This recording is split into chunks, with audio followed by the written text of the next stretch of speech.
Okay, everyone, we're going to start. Um, here is Dima and Arjun, and today we're going to talk about Everclear Mainnet. We're excited about it. Hey, Arjun. Hey, how's it going? Great day. Yeah, what a great day.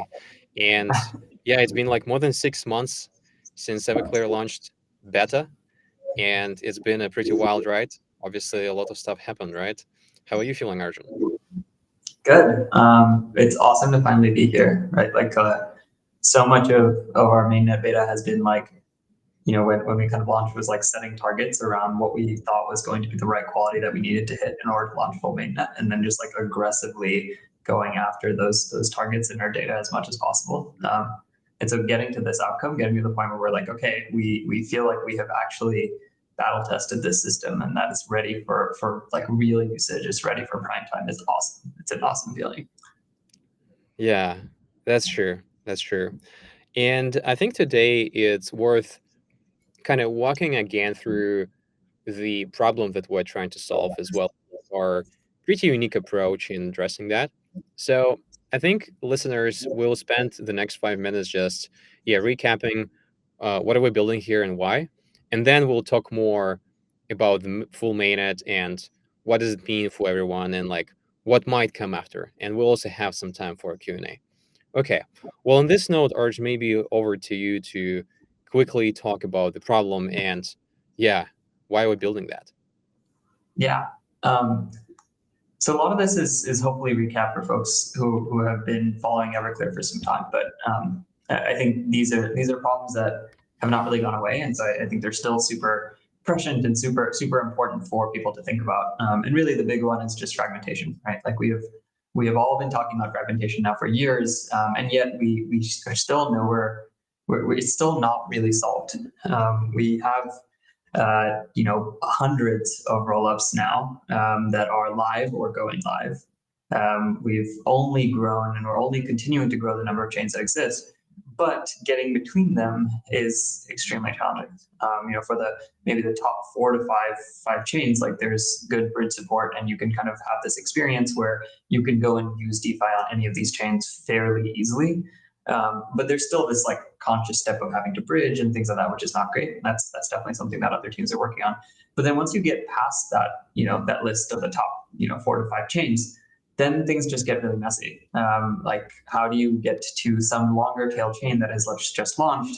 How do bridges even get there in the first place? And there's this sort of like chicken and egg problem of like, well, bridges can't actually get to a new ecosystem unless they know that there's volume, and unless there's liquidity, unless they have solvers, basically liquidity providers that can go and make sure that that liquidity is there in the first place. But then there's no incentive for those people to go there until and unless bridges are available. So this is the kind of core problem that Everclear was created to solve. The kind of the underlying piece of liquidity fragmentation that no one wants to deal with and no one wants to talk about. And we have a pretty interesting and unique take on how we think we can solve it. Yeah. And what probably makes things worse is the stablecoin explosion, right? Because if you look at this tweet, that pretty much encapsulates the problem, right? We might live in a world of hundreds of different versions of, like USD, right? And like they all will exist on many, many, many chains, right? And this is a non-trivial problem to solve. So we do think that it is fundamentally important for crypto and for economy as well to figure out in the next years. Um, Yeah, like TradFi is moving on chain, and that is not an experience that works for anybody, right? yeah, that's true. I think we also can mention a little bit the chain abstraction, right? And what part of the stack we are right now, and like why rebalancing is actually really important, right? Yeah. So I think you may have kind of heard about chain abstraction. It's definitely something that was a narrative that was really being talked about a lot.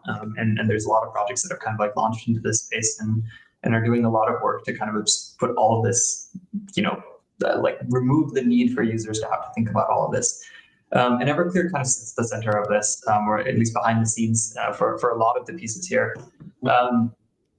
And how you should kind of think about it is that like any of these systems, right, regardless of whether you're talking about chain abstraction protocols or bridges, they're effectively kind of doing the same thing. They all rely on back-end liquidity providers.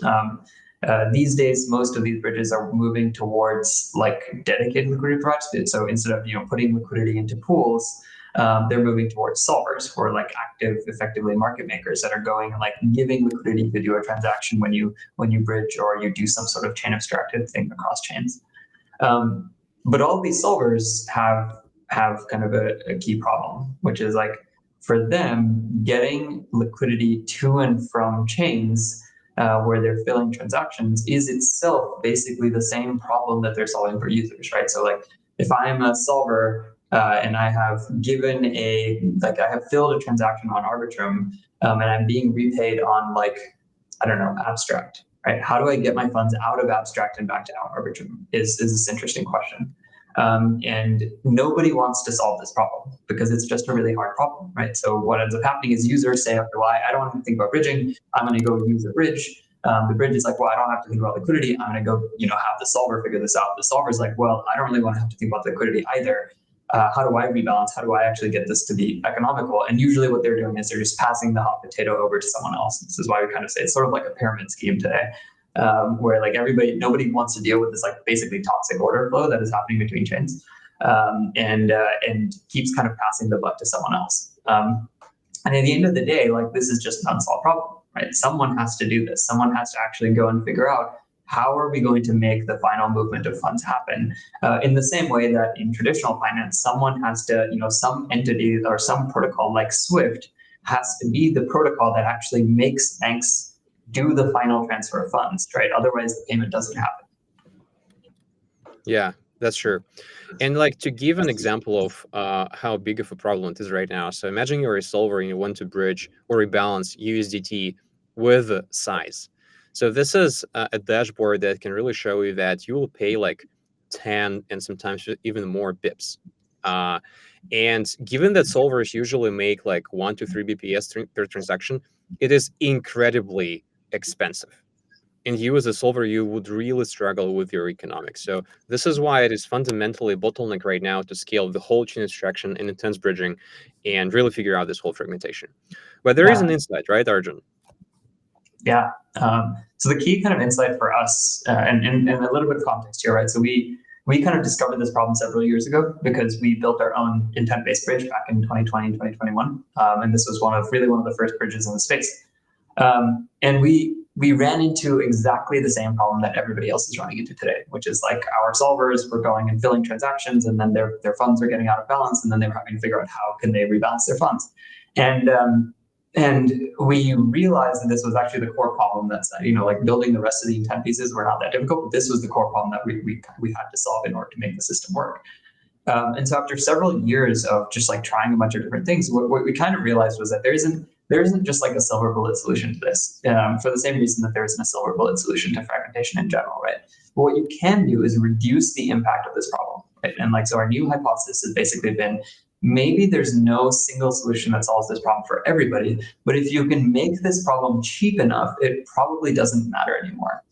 And the reason that we have this hypothesis is that we realized something. By looking at the data, we realized that a lot of the volume that actually moves across chains is nettable. And when we say nettable, what we mean is that like when there's flows going in this direction, for example, into base, there's usually a significant amount of flows within the same time period going out of that direction, so out of base. And because those flows are kind of like effectively canceling each other out, you can create a system that basically uses that time preference to remove the need for people to bridge as much in the first place, right? So maybe as a user, this is not something that you're interacting with directly, but as a solver or some other backend liquidity provider, you can say, oh, you know what? I'm going to be okay with waiting 30 minutes or perhaps 60 minutes in order to get a much, much lower price to be able to do a transaction. Yep, exactly. This is kind of how it all fits together, right? And I alluded to this a little bit in the earlier chain abstraction ecosystem map, but at the top of this stack are kind of the wallets and applications that users are interacting with, and then behind the scenes there's some sort of bridge, right? That includes things like across. It includes things like SwapX. It includes things like Particle, etc. This is the system that is negotiating how like an intent is created. And when I say an intent, really what I mean is a transaction for you to go and do something on another chain. And then once that happens, right, there's these liquidity providers, these solvers that go and fill these transactions. And again, that is made up of a large ecosystem of players, right? Protocol teams will run their own solvers, but then you also have some people that are kind of like dedicated solvers, effectively dedicated market makers, like Toka Labs and others who we're all working with. Behind the scenes, these solvers go and interact with Everclear. They use Everclear in place of whatever else they would have used otherwise for rebalancing. And generally, what we've seen is like over the course of the mainnet beta, more and more solvers are using us for rebalancing than really a lot of other things out there today, just because we have been able to get to the point where we are providing the best pricing everywhere. And so Everclear basically captures all of these flows going from solvers, and we net them off against one another to find the best price for solvers. In a way, this allows solvers to like collaborate to rebalance, right? Instead of having to each play their own like PvP game, every solver is now working with every other solver to make sure that they are all collectively dropping their costs down to be able to go and make more transactions happen on more bridges. It's improved liquidity for everybody. It allows solvers to get to new chains that they were not able to get to before. And it means that you can the effects of that kind of trickle up the stack, right? So all the way at the top, you as a user are able to know with a higher degree of confidence, like, I'm going to be able to go and get to XYZ random chain, and I'm going to be able to do that at a low price, and I'm going to be guaranteed to have a high amount of liquidity to like when I make a transaction. Yep. And maybe we can just talk a little bit more about an example, right? So here, guys, you can see a typical transaction that can happen on Everclear, right? So for example, there is router protocol that wants to send 400 ETH from Arbitrum to Mainnet. And on the other side, we have RhinoFi that wants to send 300 ETH from Mainnet to Arbitrum. So 300 are getting sort of matched and netted instantly for zero fee, right? And like both get them. And then there is a remainder of 100 ETH, which in Everclear system is getting auctioned to a solver. In this case, this is Toka Labs. I guess you cannot see the name, but yeah, this is like one of the major solvers in the space. And it works like that with almost every transaction. And again, by netting, Everclear is able to dramatically reduce the costs for everyone. You might wonder, like, what kind of protocol is Everclear? And the answer is that this is a B2B focused protocol, right? And key users for Everclear are intent bridges who can use Everclear to rebalance, solvers and market makers who actually want to, probably make more profits or rebalance cheaply, and centralized exchanges, which is also a very big market because sometimes it's much cheaper to rebalance on sexes for solvers. But for sexes, the problem doesn't go away. They still have to rebalance their own capital internally, and this is still either operationally complex or expensive. And for Everclear, this is a very big market. And also to give you guys an example of how the fees with Everclear might look like. So these are our real fees right now. So especially for top 4 EVM chains, is just zero. Again, because of netting and because with this netting we're able to reduce the prices across the board, it makes sense, right? For some of the pathways like BNB, it's a little bit more expensive, but still this is probably the best price on the market for large size transactions and for rebalancing. So yeah, this is how protocol works, and maybe for a second we can talk about the past 6 months. So first of all, Everclear has been growing pretty fast. Having launched in September with like less than 1 million in monthly volume, Everclear has grown to 5 in January and then to like almost 125 in March, which is a pretty steep growth. And most of that definitely is coming from a very robust ecosystem and users and solvers operating on the protocol, right? So we're very proud and thankful and very happy to have, top teams like Rhino, Particle, Router, Relay, Tokalab, Sprinter, Puffer, trusting Everclear their, rebalancing flows.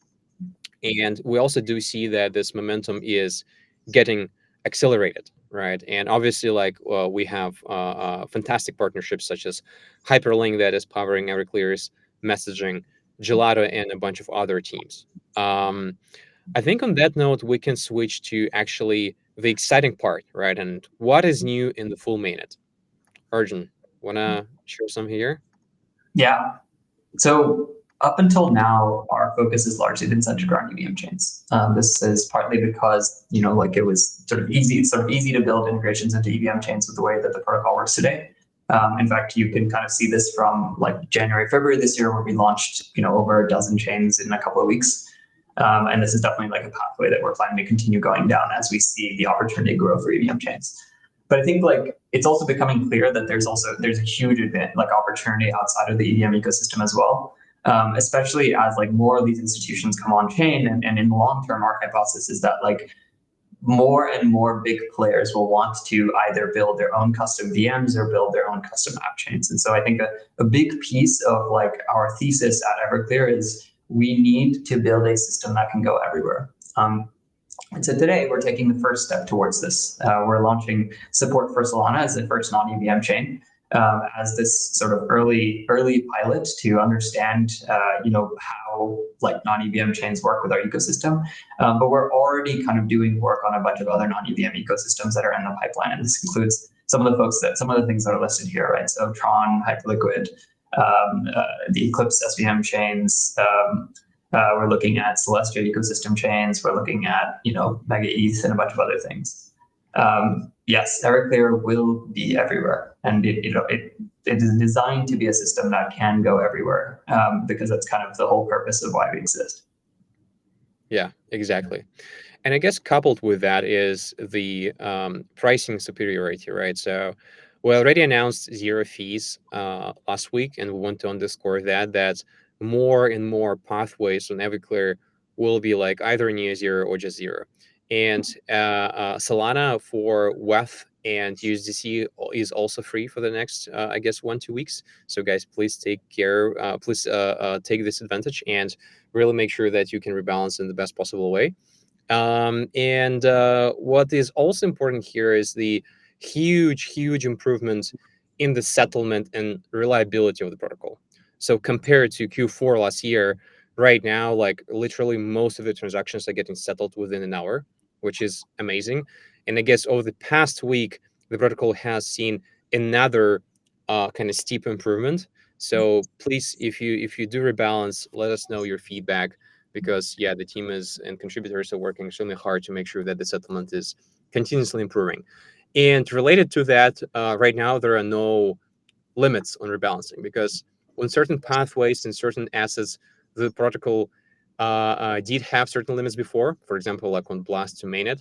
Right now there are no limits, and it means that the protocol is fully ready to scale and onboard new users.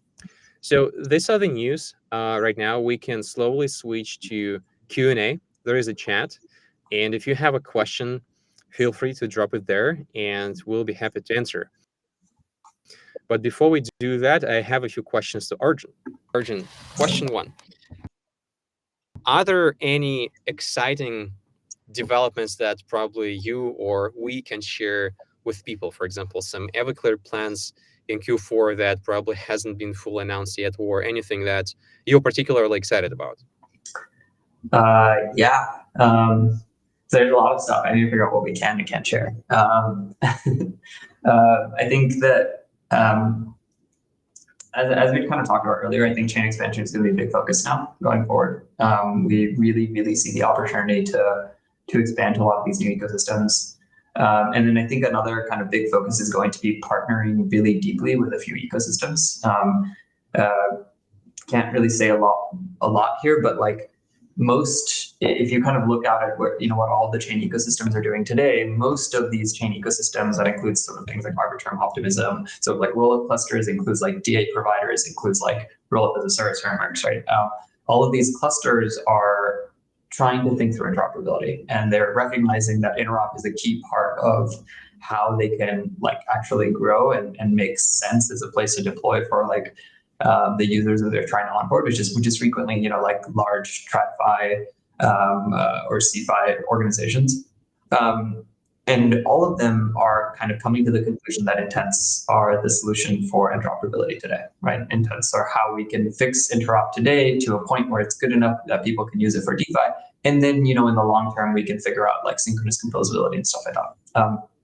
And so I think all of them are looking for an answer as to like, hey, we know how to get intent like we know how to build an intent protocol, or we can pay intent protocols to come and deploy on our chain or in our ecosystem, but we still don't have an answer as to how to fix rebalancing. Without the solution to rebalancing, there just isn't. It's just not a viable approach. And so this is something that we're really interested in. We're talking to several of these ecosystems and are locking down some strategic partnerships right now that we think we'll hopefully be able to announce over the course of the next quarter or so. Yeah, that's definitely very exciting. And one more thing. So what is your, let's say, prediction on interop this and maybe like early next year? So what will happen in the next 12 months? My predictions are kind of controversial. My first prediction is that the the amount of like QQing and upsetness that people have experienced around interoperability will vastly overshadow the amount of excitement that will exist when interop is solved. I think that interop will actually get solved functionally quite quickly, especially on major chains. I think we are quite close to it being, we think all the pieces are really there to get to the point where like on major chains, users just never have to think about what chain they're on. And this will be done with intents, right? I think this is just like a matter of integrations and like final pieces now. But I think when it happens, people will actually just not even realize it. There will be actually very little fanfare and very little like people will kind of get over it and move on quite quickly, because I think that like everybody is tired of having to deal with infrastructure and everyone wants to go build applications.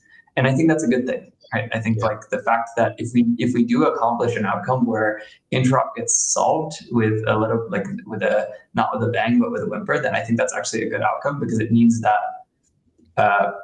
it means that we can actually go and do interesting things. It means that users are going to be able to go and use these like extremely powerful financial applications on top of blockchains that will connect to TradFi, and they won't ever have to think about what chain they're on, right? And that is what we've been talking about now for almost a decade.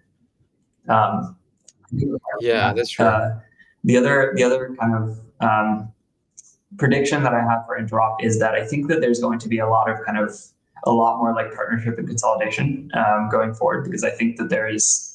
I think people are recognizing that like the big kind of final boss of this space is TradFi. I think everybody's kind of realizing that like we need to go and onboard, the Robinhoods of the world. We need to go and onboard the Revoluts of the world and bring them on chain and get them to launch chains and get them to use this stuff. And that is going to require coordinated effort. And so we're already seeing this. Like we're seeing everybody is trying to work together. Everyone is trying to like form standards and find some way to like all get a piece of this bigger pie rather than fighting each other for what exists today. And I think that's a really healthy thing. Yeah, I agree with you. Indeed, right now the landscape of interop solutions is pretty fragmented, which is a little bit funny, right? We're trying to solve the fragmentation by causing more fragmentation, and probably that will come to an end. And also, I agree with you that probably DeFi people, they don't fully appreciate like what already exists in terms of like just speed and costs, right? Because if you send money from Bank of America like in New York to HCBC in Hong Kong, like 100,000, it will take at least a few days, right? And like TradFi people, they're like used to that. And here we are complaining about like, oh, it took an hour or 2 hours. Like it's not acceptable, and it is not acceptable, right, for some people. But yeah, there's definitely a huge rate of improvement, and to me, it also a little bit similar to this exponential curve with AI, where people are just getting used to new advancement and they're like, oh, like it's not enough, right? We always want more and more and more until we hit the singularity.